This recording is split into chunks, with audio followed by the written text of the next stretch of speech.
Bonjour et bienvenue sur cette vidéo.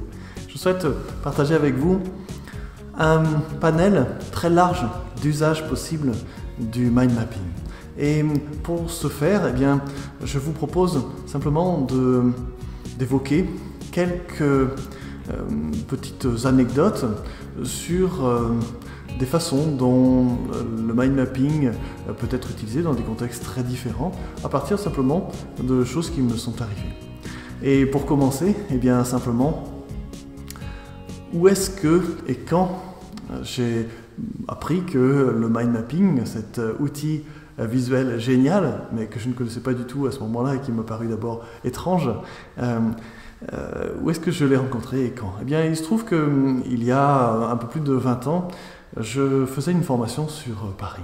Et il y avait là, avant que nous rentrions dans l'organisme de formation, dehors, il y avait des personnes qui attendaient et il y avait un personnage avec une barbe bien touffue, des vêtements tout à fait quelconques et au vu de ce que je pensais qui était la clientèle de ce genre de formation, avec des outils de développement, des méthodologies précises et ce genre de choses, je me suis dit un petit peu rapidement que probablement cette personne-là n'était pas un des participants qui l'attendait autre chose. Voilà, je pensais ne voir là que des gens en costume sombre et cravate. Voilà. Et l'histoire allait me montrer que je m'étais bien trompé. Et pour mon plus grand plaisir d'ailleurs. Voilà. Et donc, quand nous sommes rentrés dans les locaux, quand l'organisme a ouvert ses portes, et nous avons été très sympathiquement accueillis, j'ai découvert que ce personnage-là rentrait aussi et que manifestement, il allait participer à la même formation que moi. Et les choses ont commencé et puis à un moment nous avons eu l'occasion de commencer à partager des exercices sur des contenus très riches et là j'ai assisté à quelque chose d'étrange. Ce monsieur qui avait l'air assez sérieux a sorti plein de feutres de couleurs et puis des grandes feuilles qu'il a mis en version, en format portrait. Et puis, lorsqu'il prenait des notes, il partait d'un thème central, et puis avec différentes couleurs. Des couleurs qui, pour l'occasion, me paraissaient tout à fait fantaisistes. C'était au début des années 90, quand on avait des feutres de couleurs comme ça, pour moi, dans mes a priori d'étudiants de l'époque, c'était des couleurs que utilisaient des enfants ou, à la limite, des gens pour de la décoration ou pour des loisirs créatifs, mais pas quelqu'un de sérieux, pas un homme comme ça qui avait l'air d'avoir une certaine stature, même si je me demandais bien qui était ce personnage. Son schéma, au fur et à mesure des notes qu'il prenait, s'est beaucoup enrichi, et il y avait, à partir d'un thème central, plein de branches, et ces branches avaient des couleurs particulières et menaient à des sous-branches. Et à chaque fois, il y avait un ou plusieurs mots-clés sur chaque branche. Et puis, avec certains traits de couleur qui se différenciaient encore des autres, il traçait des liens entre certaines branches. Et progressivement, toute l'information prenait corps sur une seule page visuelle. Et il avait donc sous les yeux, d'un seul coup d'œil, une sorte de carte mémorisant tous les thèmes, tout ce qui avait été abordé, et même retraçant les liens, l'organisation entre ces thèmes-là. J'ai trouvé ça au début intriguant, voire un poil fantaisiste, et puis petit à petit, je me suis aperçu que c'était probablement lui qui avait la prise de notes de loin la plus riche, même si à ce moment-là, je restais encore assez dubitatif sur cette utilisation un petit peu particulière de couleurs et puis même de l'espace sur une page. Voilà. Et en continuant les échanges, j'ai eu l'occasion de faire un peu plus connaissance avec cette personne et on s'est assez vite, assez bien entendu, même si on avait une génération d'écart. Voilà. Et en continuant à faire connaissance, eh bien, il m'est apparu quelque chose de très surprenant. Ce personnage était un cadre de très haut niveau à la Banque mondiale. Et il avait juste la responsabilité de tout un secteur informatique du monde à la Banque mondiale. C'était typiquement le genre de personnes qui ont la responsabilité de faire courir des câbles sous l'Atlantique pour pouvoir avoir des réseaux, mettre en place un certain nombre de choses pour pouvoir avoir une organisation au niveau mondial. Voilà. C'était quelqu'un, comme le disait une autre amie que j'avais rencontrée sur cette formation, qui était allée le voir et s'entraîner à certaines techniques méthodologiques avec lui un jour dans son bureau. Il m'avait dit après, il a un bureau grand comme mon appartement. C'était pas rien.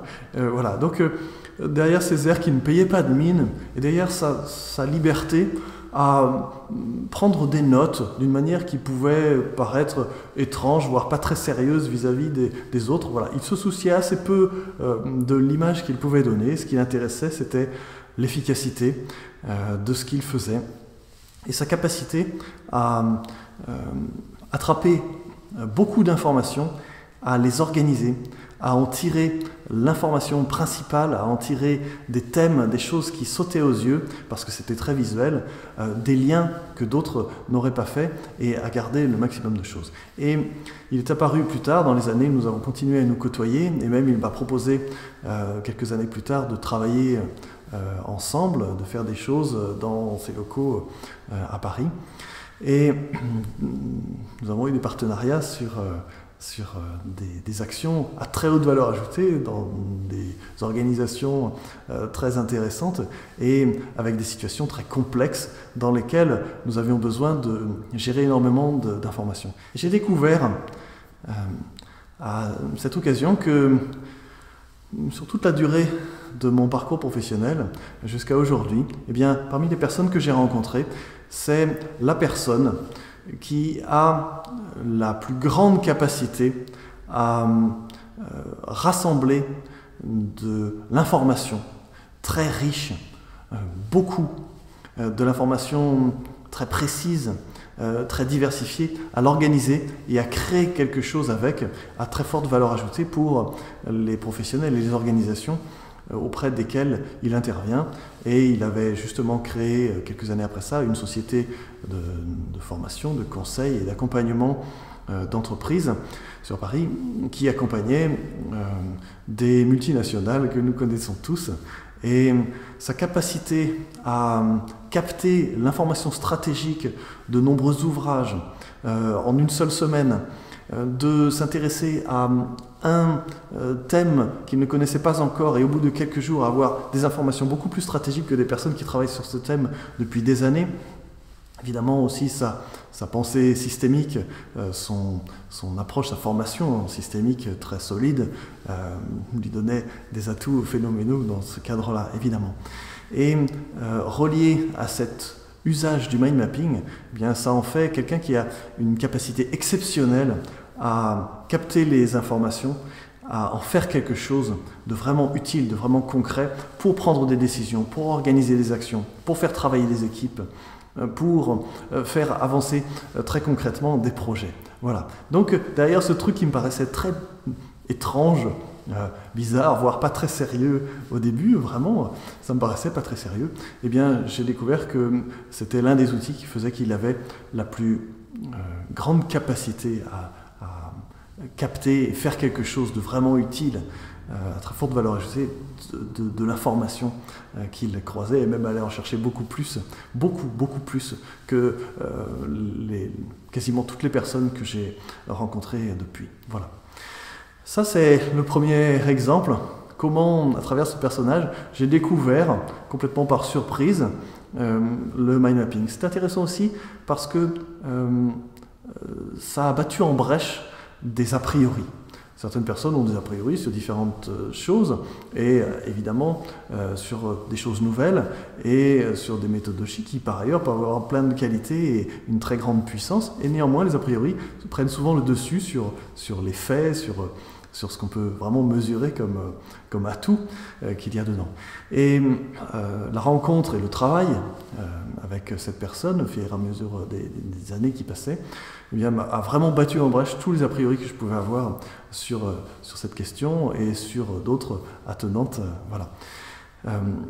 C'était une belle entrée en matière sur le mind mapping parce que si quelqu'un qui a un poste de responsabilité, d'organisation très rigoureux dans une organisation mondiale, qui l'a quitté depuis pour faire des choses plus de proximité, peut-être avec une dimension humaine qu'il recherchait auprès directement de responsables, etc.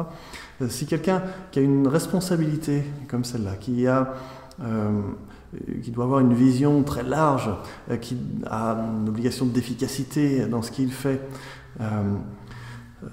utilise depuis longtemps dans son organisation, dans ses organisations, un outil comme celui-là, il y a de fortes chances que cet outil ait une vraie valeur. Et il l'a démontré vraiment avec brio, et je lui en suis reconnaissant pour longtemps. Voilà, ça c'est un premier exemple. Quelque temps après, voici un deuxième exemple, j'étais invité à une réunion. En fait, c'était toute une série de conférences dans une journée avec toutes sortes de gens dans une région où j'officiais à ce moment-là et qui portait sur la filière bois. Voilà, une filière, peu importe, ça aurait pu être sur plein d'autres choses, mais la filière bois, c'est une filière beaucoup plus riche en informations, en enjeux qu'on ne pourrait l'imaginer quand on est à l'extérieur. On achète des fenêtres en bois, on a du bois sur sa terrasse, on aime le bois peut-être, mais derrière, il y a des choses très, très, très complexes comme question, le transport, les voiries, des budgets, de la transformation, des circuits économiques mondiaux, des enjeux évidemment environnementaux de développement durable et aussi sociaux, et il y a énormément de choses autour. Et donc il y avait un cycle de conférences et la région m'avait invité, des responsables de cette filière, du développement de cette filière, m'avaient invité à venir profiter de ce cycle de conférences. Et ce qui était intéressant, c'est que chaque intervenant avait des informations vraiment très pointues, chiffrées, stratégique dans un domaine. Le transport dans les régions productrices de bois, c'est quelque chose. Les régions françaises qui produisent du bois, de forêt, le transport, c'est vraiment quelque chose. Le type de cargaison qu'on peut passer sur certaines routes, et toutes les contraintes qui y sont liées, et un grand nombre de questions qu'on n'imagine pas forcément quand on pense au bois, a priori, comme ça, en dehors du secteur. Et certains ont proposé tous ont proposé des thèmes très précis. Le transport, la transformation, la commercialisation, des usages très techniques liés au bâtiment par exemple, et à des ouvrages d'art qu'on peut faire, comme des ponts, un certain nombre de choses qui peuvent être très surprenantes, avec une ingénierie derrière très, très, très avancée. Voilà. Toutes les conférences étaient passionnantes. Il y avait juste une petite chose qui manquait, c'est que quand un conférencier avait fini sa conférence, qui nous avait donné plein de chiffres, plein de choses, eh bien il partait, il reprenait son cartable, et puis voilà, pour lui c'était terminé. Et arrivait un deuxième conférencier qui allait aborder la même filière bois, mais avec un tout autre angle, qui n'avait pas forcément écouté le premier et qui n'écouterait pas le conférencier suivant. Voilà, donc chacun avait une information très riche, mais parcellaire sur la filière bois.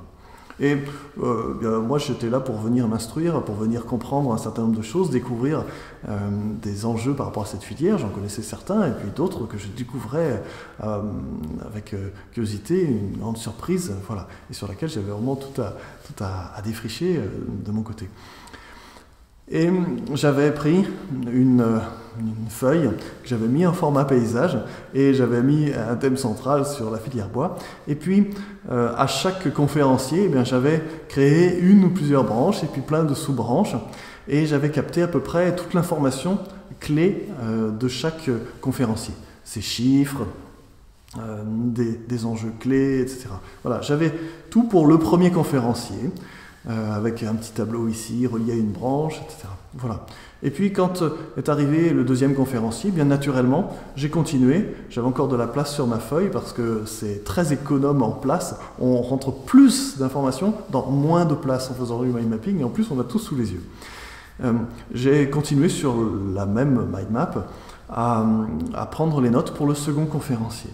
Et ça continue à s'enrichir.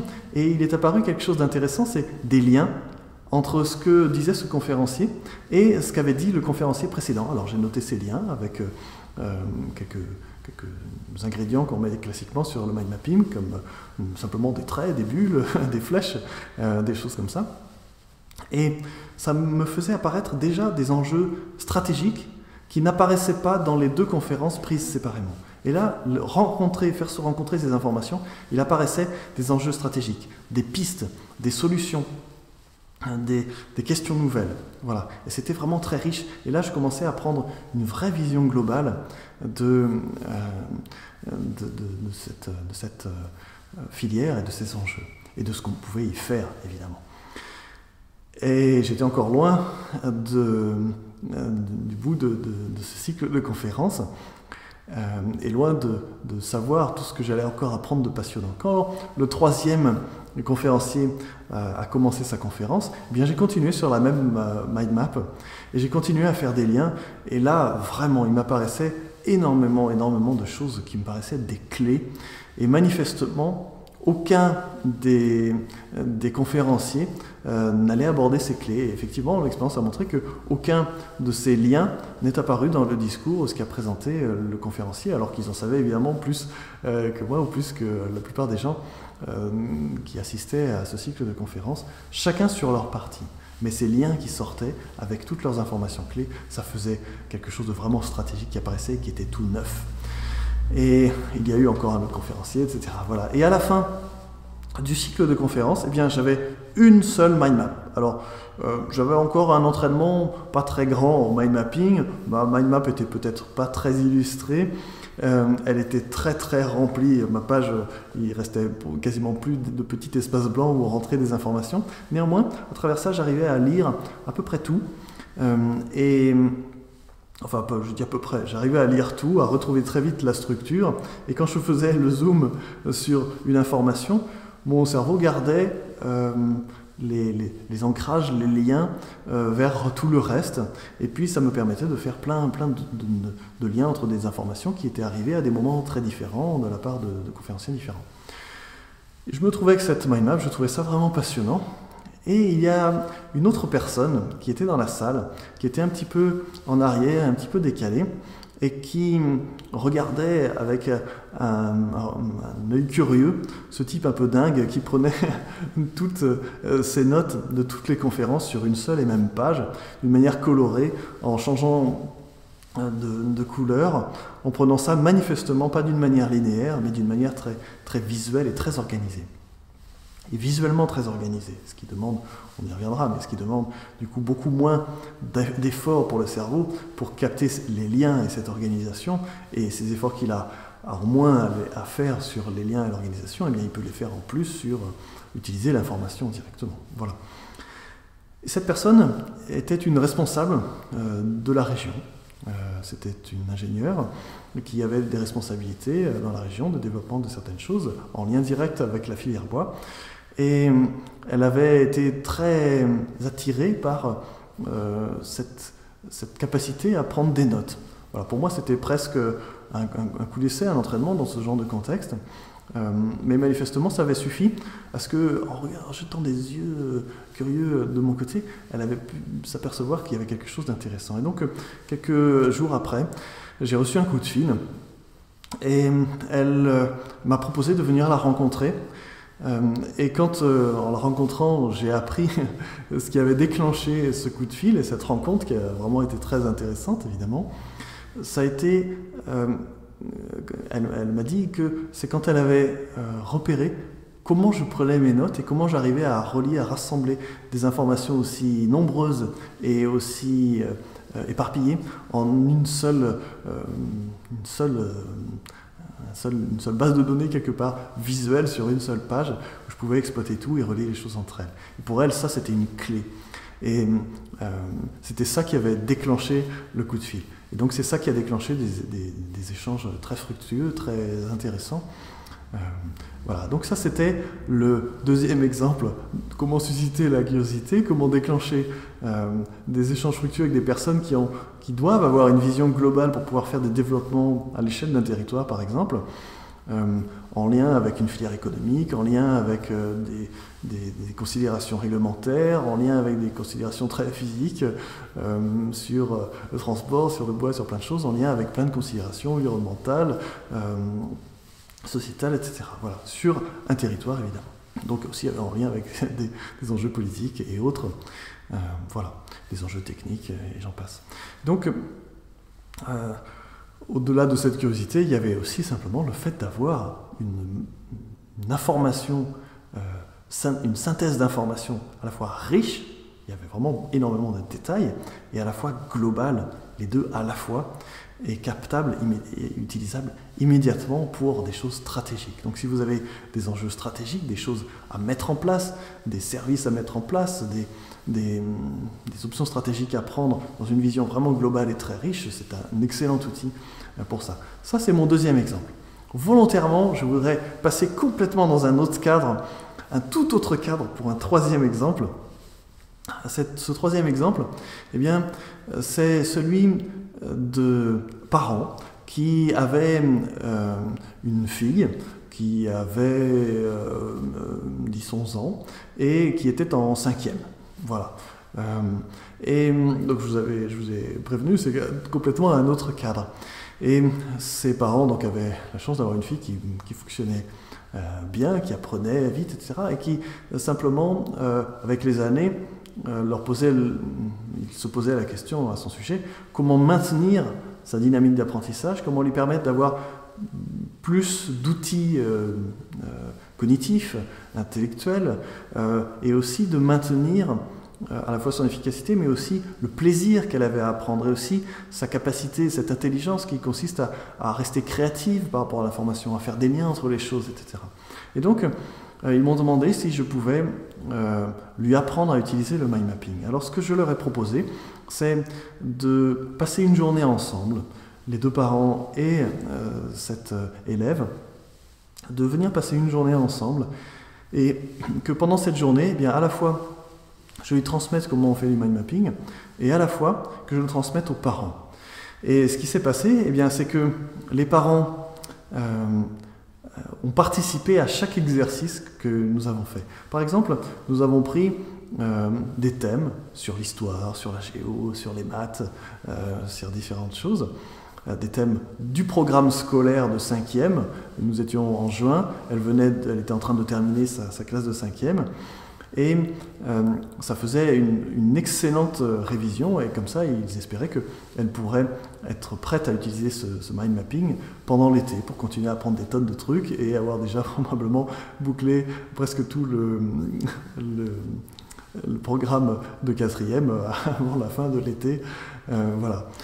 Et ça peut paraître surprenant ce que je dis par rapport à cette rapidité d'apprentissage, mais en fait avec le mind mapping, ça devient tout à fait possible pour beaucoup d'élèves. Voilà. Même si cet élève était en avance, ça marche très bien avec d'autres.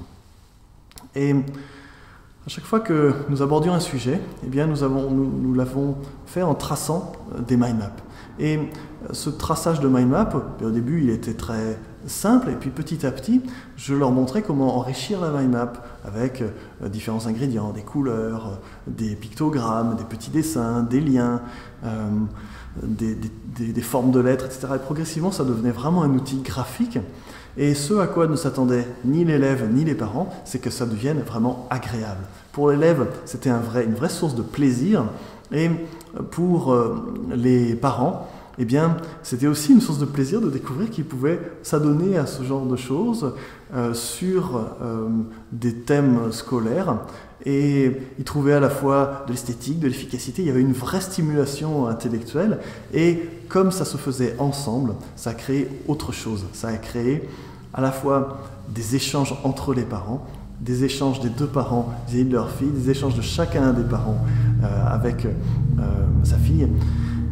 Et ça a créé une sorte de dynamique complètement nouvelle qui permettait aussi d'amener de nouvelles interactions qui renouvelaient d'une manière tout à fait bienvenue les relations entre les parents et leurs enfants. Par exemple, sur le type d'autorité, sur le type de contraintes qu'ils mettaient pour qu'elle ait tel type de résultat. Voilà, il y avait une sorte de pression qui pouvait se mettre, une exigence, une attente de résultat, et aussi de la part de la fille vis-à-vis de ses parents, certaines choses, soit pour être un peu plus, qu'il la laisse un peu plus tranquille, soit au contraire pour qu'il la sollicite ou pour qu'il reconnaisse son travail ou la qualité de son travail, etc. Et là, ça a créé des nouveaux types d'échanges, des nouveaux types d'interactions. La fille était vraiment très heureuse de pouvoir partager avec ses parents autant sur des thèmes vis-à-vis desquels c'était elle, en plus, qui était centrale, c'était ses apprentissages de son niveau scolaire, de les voir s'intéresser, de les voir s'investir, et puis de voir que sur certaines dates de ce programme d'histoire, eh bien, les parents se demandaient bien c'était quand déjà, c'était à quelle date que tel roi est arrivé sur son trône, etc. C'était intéressant de faire ce travail ensemble. Il y avait une sorte de redécouverte mutuelle des relations qu'ils pouvaient avoir entre eux, des capacités, des qualités qu'ils pouvaient avoir. Les parents voyaient en temps réel leur fille, les capacités intellectuelles vraiment mises en lumière par leur fille. Ils voyaient qu'elle pouvait avoir une certaine autonomie dans la capacité à faire les choses. La fille voyait qu'eux s'intéressaient à la fois au contenu, à la fois à la façon de le faire et à la fois à la relation avec elle qui en émergeait. Ça a vraiment été une très très belle journée. Et à peu près dans le début du troisième tiers de la journée, eh bien, nous étions en train de faire du mind mapping avec plaisir, etc., parce que ça fait aussi partie des dimensions, il y a la dimension technique du dessin, et puis il y a tout ce qui en émerge, et c'est l'occasion de placer plein de choses relationnelles, dans ce cadre-là en tout cas, et puis aussi en termes de plaisir, en termes de stimulation, c'est très ludique, ça peut l'être en tout cas, voilà, c'était très stimulant. Et nous avons abordé, dans ce cadre très stimulant, le programme de mathématiques, et le programme de géométrie dans les mathématiques. Et eh bien, je sais que ça peut surprendre certaines personnes dont c'est le métier d'enseigner, par exemple, mais cette jeune fille a rassemblé à travers du mind mapping sur une seule feuille, qui était une feuille de tableau papier, une seule feuille de petit tableau papier, pas très grande en plus, tout le programme de géométrie de 5e. Voilà, il y avait tout. Les différentes formes géométriques, les angles, les différents termes techniques. Il y avait tout son programme de géométrie. Et quand elle a fini de mettre ces dernières petites touches sur sa mind map, eh bien, certaines mind maps avaient été construites plus avec ses parents. Celle-là, c'était un peu plus une mind map sur laquelle elle avait mis plus elle-même sa patte et beaucoup moins les parents. Et à la fin, eh bien, je lui ai proposé un petit défi, c'est de nous expliquer, de nous redonner toutes les informations du programme de géométrie de toute sa 5e en moins de 10 minutes. Et le défi l'a stimulé, les parents ont été un peu surpris, et la jeune fille a commencé, et en moins de 10 minutes, eh bien, elle nous avait redonné toutes les informations, avec en plus un support visuel, puisqu'elle avait créé ce support visuel, cette mind map. Elle nous a redonné toutes les informations de son programme de géométrie, de toute une année de géométrie en 5e, voilà, en 10 minutes, en moins de 10 minutes. Ça l'a surprise, elle y a trouvé une énergie à découvrir ça, cette efficacité, à se rendre compte de ça, une énergie nouvelle. Ses parents ont adoré ce moment-là, se rendre compte de ça, et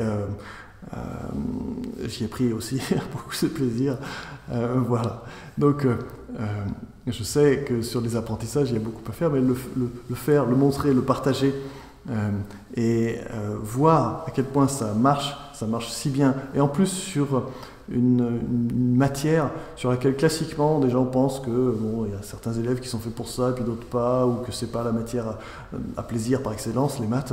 Ce sont des erreurs. En fait, il peut y avoir du plaisir, il peut y avoir du partage dessus, ça peut être très relationnel les maths, et puis ça peut aller beaucoup plus vite que ce qu'on pense. Et je ne vous dirai pas ici tout ce que je pense, pas forcément bien des rythmes, de la lenteur des rythmes et des programmes tels qu'ils sont faits dans notre système scolaire. Voilà, je referme cette parenthèse parce que je sais aussi qu'il y a beaucoup d'enseignants qui ne demandent que ça, de faire des choses innovantes, et je sais que beaucoup le font dans la relation, dans l'attention qu'ils donnent aux élèves, dans ce qu'ils créent comme conditions pour créer du plaisir, de la responsabilisation, de l'autonomisation, etc. Et j'apprécie beaucoup de rencontrer des enseignants comme ceux-là, qui ne sont pas forcément suivis par leurs collègues ou leur hiérarchie, mais qui font ça avec cœur, qui font ça très bien. Et c'est une très bonne nouvelle de savoir qu'ils existent. Et de plus en plus d'entre eux cherchent à s'outiller à travers des outils relationnels, à travers des outils cognitifs, la PNL ou d'autres choses. Et un outil cognitif qui fait assez l'unanimité parmi ceux qui le connaissent et qui sont mis à l'utiliser, en particulier professionnellement, c'est le mind mapping, qui est un outil qui a l'air très technique, très simple, technico-technique au sens pas compliqué, mais au sens simple. Il n'y a pas de théorie derrière, il n'y a pas grand-chose. On peut passer tout de suite à la pratique. Voilà, il n'y a pas besoin de s'associer à une idéologie particulière ou quoi que ce soit. On passe à la pratique, et tout de suite à travers la pratique, on voit ce qui se passe, on voit ce qui en émerge comme ressources, comme levier, comme clé, et c'est très vite passionnant, mais c'est toujours axé sur la pratique, donc c'est vérifiable tout de suite, très vite, par qui veut. Voilà, donc ça c'était un autre exemple. Et maintenant, le quatrième exemple.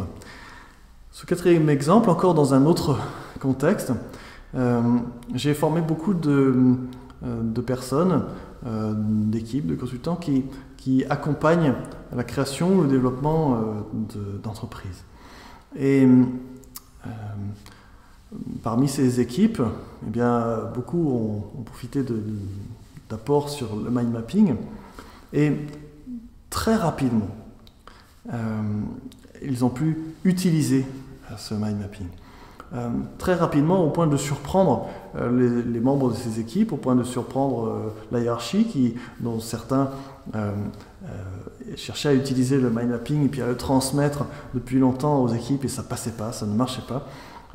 Avec une certaine manière d'aborder les choses, eh bien, en très très peu de temps, grosso modo en une journée de travail avec l'équipe, eh bien l'équipe pouvait s'approprier, et en quelques heures de plus, on pouvait faire un retour d'expérience, on pouvait faire plein de choses qui amenaient à ce que ça puisse passer directement dans les pratiques quotidiennes à valeur ajoutée, avec un impact stratégique pour ces organismes et pour le développement professionnel aussi, l'efficacité, donc aussi les bons retours des différents consultants accompagnants. Voilà. C'est des gens en général qui venaient de différents secteurs, notamment la gestion et autres. Et la créativité sur une feuille avec de la couleur n'était pas forcément, c'est pas partie de leur formation. Le côté relationnel et un certain nombre d'enjeux qui sortaient n'étaient pas forcément dans leur formation initiale non plus. Et ils se demandaient d'ailleurs beaucoup comment un simple outil, le mind mapping, pourrait rassembler tout ça. Cette dimension information, cette dimension gestion, cette dimension stratégique, cette dimension plaisir, motivation, vision du créateur ou de l'entrepreneur, et puis le côté relationnel, et puis l'organisation des différents rendez-vous et du travail ou d'un projet, beaucoup de choses qu'ils ne pensaient pas pouvoir rassembler avec sur un seul support, qui est le mind mapping. Et il y avait même des personnes assez réticentes sur le mind mapping. Ouais, encore notre hiérarchie aimerait bien nous pousser à utiliser ce genre d'outils. Ouais, ça suffit, c'est pas super bien, etc. Et par la pratique, ils ont pu s'apercevoir que ça valait vraiment le coup de réviser leur jugement sur cette question, parce qu'ils y ont trouvé du plaisir, ils y ont trouvé des moyens, etc. Y compris pour faire des entretiens à haute valeur ajoutée plus court, qui était plus dense aussi, qui permettait de mieux engager leurs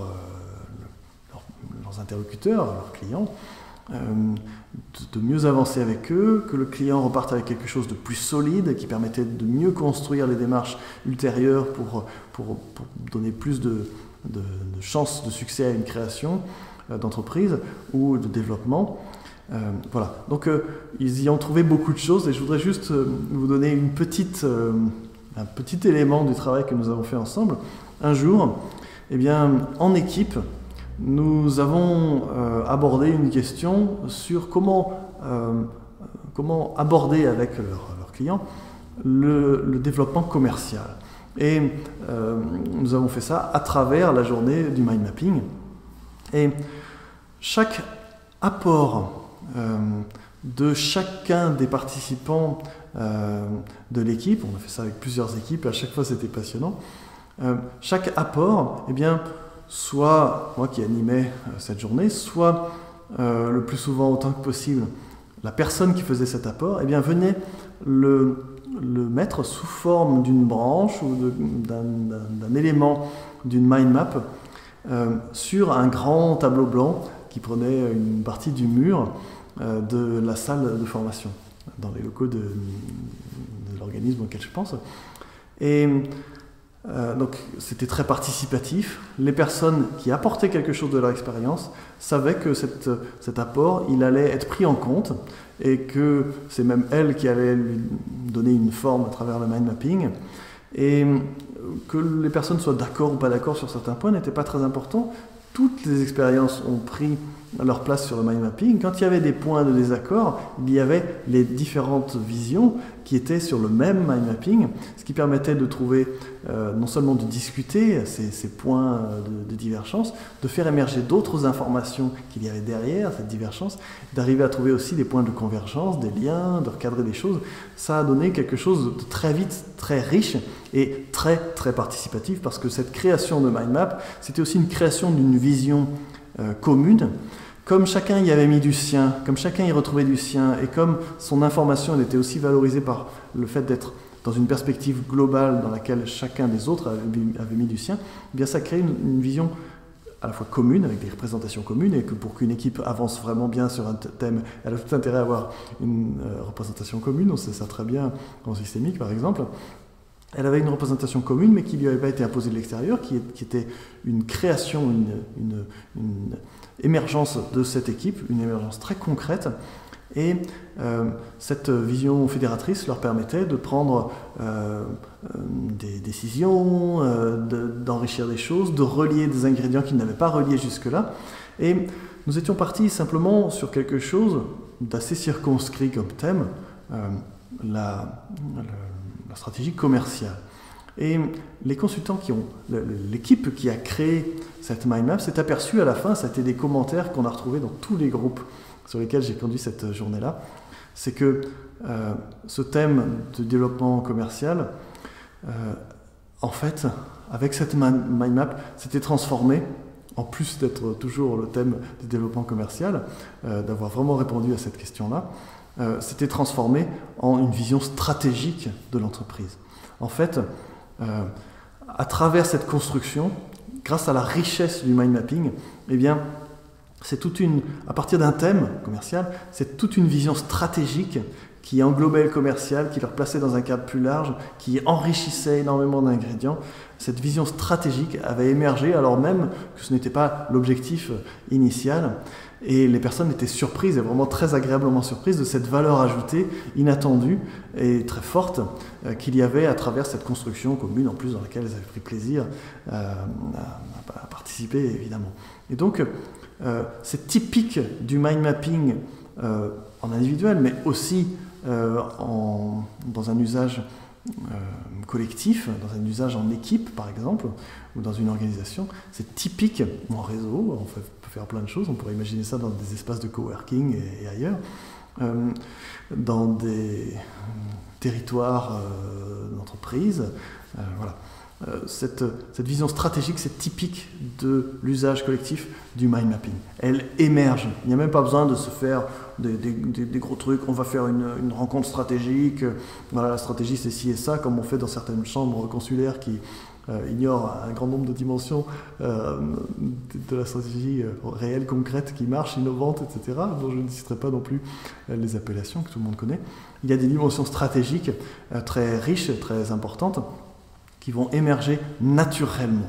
Pas besoin de brasser des gros mots, la stratégie, ceci, les grands principes, cela. Non, non, c'est très très concret. La stratégie va émerger et elle va être visualisable par tous les participants de l'équipe à travers quelque chose qu'ils auront créé eux-mêmes, à travers de leur propre expérience. Donc c'est une expérience de terrain, donc c'est une vision stratégique solide.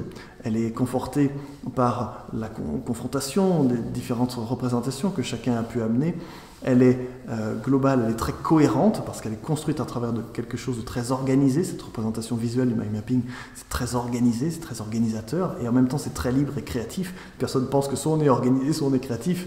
Eh bien, on change d'avis quand on utilise le mind mapping. On peut être les deux à la fois, c'est-à-dire rassembler le meilleur de ces deux intelligences en une intelligence beaucoup plus grande encore. Et en plus, quand cette intelligence est partagée par une équipe, eh bien, je vous laisse imaginer ce que ça peut représenter comme valeur ajoutée pour cette équipe, comme valeur ajoutée pour ses clients, comme valeur ajoutée pour ses projets et comme valeur ajoutée pour leur organisation. Voilà, à travers ces 4 exemples, j'espère vous avoir brossé un tableau de ce que nous pouvons faire. Évidemment, on pourrait citer beaucoup d'autres choses pour continuer à illustrer la diversité. Un étudiant qui apprend ses cours en utilisant le support de mind mapping, je vous garantis qu'il va, s'il se forme raisonnablement à des principes de base du mind mapping, il va aller beaucoup plus vite que les autres étudiants. Il va avoir des informations beaucoup mieux structurées, beaucoup plus claires, beaucoup plus accessibles aussi dans sa mémoire, dans ses raisonnements. Et ça va le porter beaucoup plus facilement, ça va lui permettre des révisions bien plus efficaces et beaucoup plus rapides aussi, beaucoup plus confortables et agréables. Il va mieux comprendre et puis il pourra passer ses examens d'une façon beaucoup plus sereine, des examens au concours ou autres. Voilà.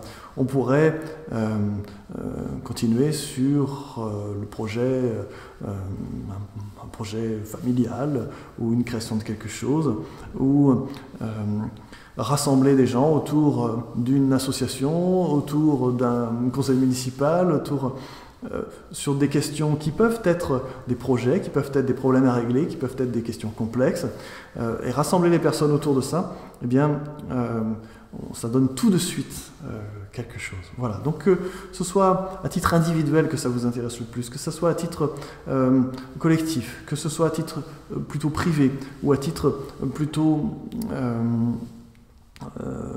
professionnel, que ce soit à titre de responsabilité autre, sociale, d'élu, j'en passe, eh bien vous pouvez trouver une très forte valeur ajoutée, en plus d'une efficacité, d'une rapidité et du plaisir, parce qu'en général, les personnes qui se forment à ça et qui commencent à l'utiliser, eh bien elles sont surprises elles-mêmes, et ce sont elles qui le disent, elles y trouvent du plaisir. Il y a une dimension, une belle dimension émotionnelle, au sens général du terme, une dimension plaisir, une dimension motivation, une dimension stimulante, vivifiante, très engageante, réengageante. Ça donne vraiment envie de s'investir et ça donne aussi tellement une clarté sur la façon dont on va pouvoir s'investir et transformer ça en action, en réussite, que c'est vraiment très porteur pour les personnes. Cette dimension, elle est très riche.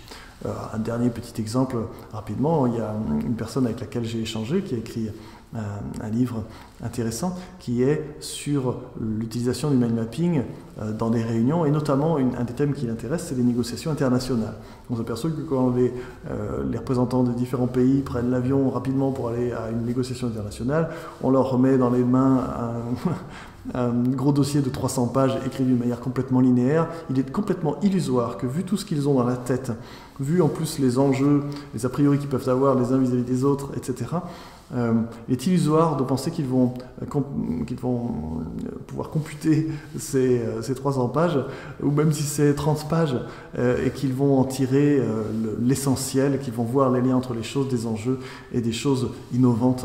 Voilà. Et donc, cette personne, cet auteur qui accompagne aussi ce genre d'enjeu, eh bien, il souhaite pouvoir amener progressivement le mind mapping pour que toute l'information puisse être rassemblée en temps réel, puisse être partagée en temps réel, puisse avoir un impact sur la mémoire, sur les raisonnements, sur les possibilités de pistes, de négociations, gagnant-gagnant, un certain nombre de choses, beaucoup plus grandes. Voilà. Tant qu'on continuera à penser linéaire, et que quand vous êtes à la page 43, vous vous souvenez déjà plus de ce qu'il y avait à la page 4, eh bien, c'est normal, ce côté linéaire est comme ça, et en plus de la mémoire, on ne peut pas faire les liens facilement et organiser les choses, et si on organise, c'est qu'on est obligé de se reconstruire une vision, des images internes dans la tête. Alors, pourquoi ne pas faire ça directement sur nos prises de notes individuelles, collectives, pour en tirer cette valeur ajoutée. À travers tout ce panel, vous allez pouvoir trouver, votre ou vos domaines de prédilection pour utiliser le mind mapping. Et en faisant du mind mapping, en plus, plein de nouvelles idées, bien à vous, vont pouvoir émerger. Au grand plaisir de continuer à partager avec vous sur ce thème du mind mapping, et à très bientôt.